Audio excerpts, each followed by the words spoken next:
ધોરણ 9 વિષય સંસ્કૃત પદ્ય પાઠ 16 અજેય સ ભવિષ્યતિ તે અજેય થશે। આજે આ પદ્ય પાઠની ચર્ચા કરીએ તો સૌ પ્રથમ તેની પ્રસ્તાવના। ચાણક્ય રચિત મુખ્યત્વે રાજનીતિનો ઉપદેશ આપનારા નીતિસાર નામના ગ્રંથમાંથી આ પદ્યના શ્લોકો લેવામાં આવ્યા છે। ચાણક્ય રાજનીતિના ઉપદેશની સાથે સાથે માનવ જીવનના દરેક ક્ષેત્રને આવરી લે તેવો ઉપદેશ આપે છે। આપણી આસપાસ વિચરતા વિવિધ પ્રાણીઓ પાસેથી આપણે સતત કંઈક ને કંઈક શીખવું જોઈએ એમ ચાણક્ય કહે છે। અને આવા જ એક પ્રસંગમાં સિંહ અને બગલા પાસેથી એક, કૂતરા પાસેથી 6, ગધેડા પાસેથી 3, કાગડા પાસેથી 5 અને કુકડા પાસેથી 4 ગુણો શીખવાનું ચાણક્ય જણાવે છે। કારણ કે આપણી આસપાસ વિચરતા વિવિધ પ્રાણીઓ ભલે આપણે સારા અને ખરાબની શ્રેણીમાં એને વિભાજિત કરતા હોઈએ, પરંતુ ચાણક્ય જેવા વિદ્વાન તેમની પાસેથી સતત કંઈક ને કંઈક શીખતા રહે છે।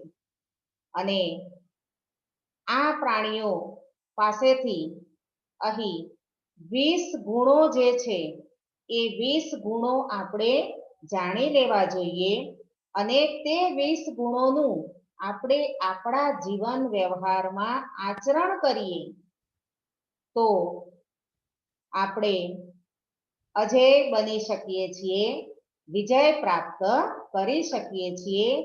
તે અહીં આ શ્લોકોના માધ્યમથી સમજાવવામાં આવ્યું છે।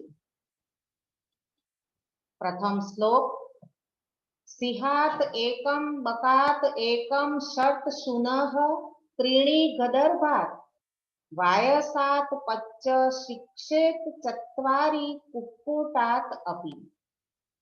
પ્રથમ શ્લોકમાં કોની પાસેથી કેટલા ગુણો આપણે શીખવાના છે, જાણવાના છે તેનું વર્ણન છે। તો સિંહાત એકમ, સંધિ છૂટી પડી જાય છે, સિંહાત એકમ એટલે સિંહ પાસેથી 1, બકાત એકમ બગલા પાસેથી પણ 1, શુનઃ ષટ કૂતરા પાસેથી 6, ગદર્ભાત ત્રીણી ગધેડા પાસેથી 3, વાયસાત પચ્ચ કાગડા પાસેથી 5, કુક્કુટાત અપી એટલે કુકડા પાસેથી ચત્વારી 4 ગુણો શિક્ષેત શીખવા જોઈએ, જાણવા જોઈએ।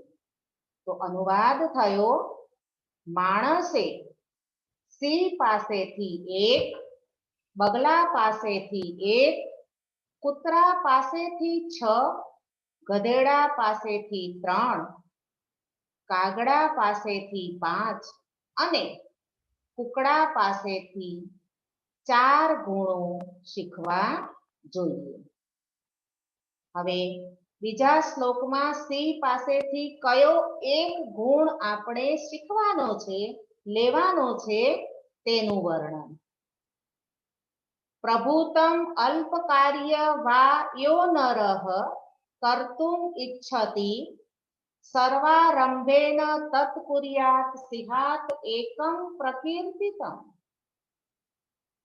યહ નરઃ એટલે જે માણસ પ્રભુતમ અલ્પ કાર્ય, પ્રભુતમ એટલે વધારે અને અલ્પ એટલે થોડું, એટલે જે માણસ વધારે કે થોડું, કાર્યમ એટલે કાર્ય, કર્તુમ ઇચ્છતિ કરવા ઈચ્છે છે, સર્વારંભેન એટલે કે તેને બધા જ પ્રકારના શ્રમ વડે, બધા જ પ્રકારના ઉદ્યમ વડે તત કુર્યાત, તે કરવું જોઈએ. સિંહાત એકમ પ્રકીર્તિતમ, સિંહ પાસેથી આ એક ગુણ શીખવાનો છે, એક ગુણ લેવાનો છે.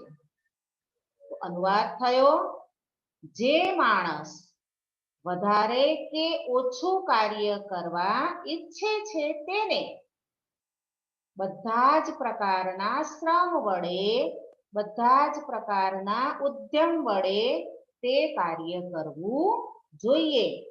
સિંહ પાસેથી આ એક ગુણ લેવાનું કહેવાયું છે. તો અહીંયા આ શ્લોકમાં શ્રમનું મહત્વ દર્શાવવામાં આવ્યું. કાર્ય નાનું હોય કે મોટું હોય, પણ તે કાર્ય પૂર્ણ કરવા માટે ઉદ્યમ કરવો પડે છે, શ્રમ કરવો પડે છે, અને તો જ આપણને તે કાર્યમાં સફળતા મળે છે. બેઠા બેઠા ફક્ત વિચારો કરવાથી કોઈ પણ કાર્ય સંપન્ન થતું નથી, સફળ થતું નથી. માટે અહીંયા સમજાવવામાં આવ્યું કે કામ નાનું હોય, મોટું હોય, વધારે હોય, ઓછું હોય, પણ તે કાર્યને બધા જ પ્રકારના શ્રમ વડે પૂર્ણ કરવું જોઈએ. અને તે આપણને સિંહ શીખવે છે, તે સમજાવવામાં આવ્યું. કારણ કે સિંહને તો જંગલનો રાજા કહેવામાં આવે છે. છતાં પણ તેને ખોરાક મેળવવા માટે શ્રમ કરવો પડે છે. તે શ્રમ ન કરે તો ભૂખ્યો રહે. તો પોતાનો ખોરાક મેળવવા માટે તેને પણ પ્રાણીઓના શિકાર માટે વનમાં ભટકવું પડે છે. તો આમ દરેક માણસે પોતાનું કાર્ય કરવા માટે શ્રમ કરવો જોઈએ. શ્રમ વિના ક્યાંય સફળતા પ્રાપ્ત થતી નથી, તે અહીં સમજાવવામાં આવ્યું. ત્રીજો શ્લોક, સર્વે ઇન્દ્રિયાણી સંયમ બકવત પતિતો જનઃ, કાલ દેશોપનાની સર્વ કાર્યાણી સાધયે. અહીંયા માણસને બગલાની જેમ સંયમિત બનીને પોતાના કાર્યો કરવા માટે સમજાવવામાં આવ્યું છે.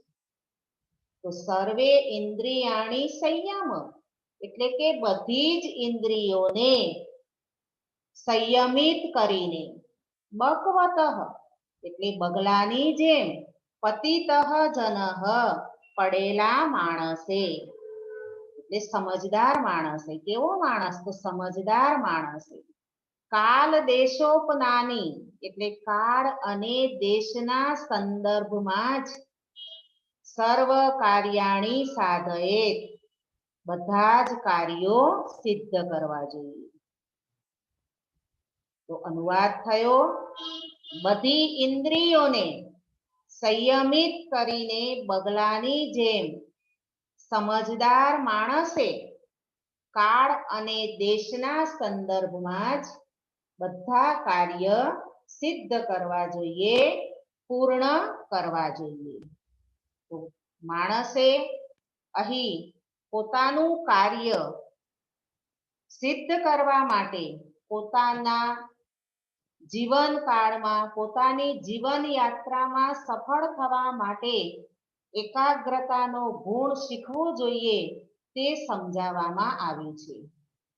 જેમ બગલો પોતાના બધા જ અંગોને સંયમિત કરીને એકાગ્ર થઈને પોતાનો શિકાર એટલે કે માછલા પકડે છે અને પોતાનું પેટ ભરે છે, તે જ રીતે સમજદાર માણસે પણ પોતાની ઇન્દ્રિયોને સંપૂર્ણપણે નિયંત્રિત કરી અને કાળ અને દેશના સંદર્ભમાં જે યોગ્ય હોય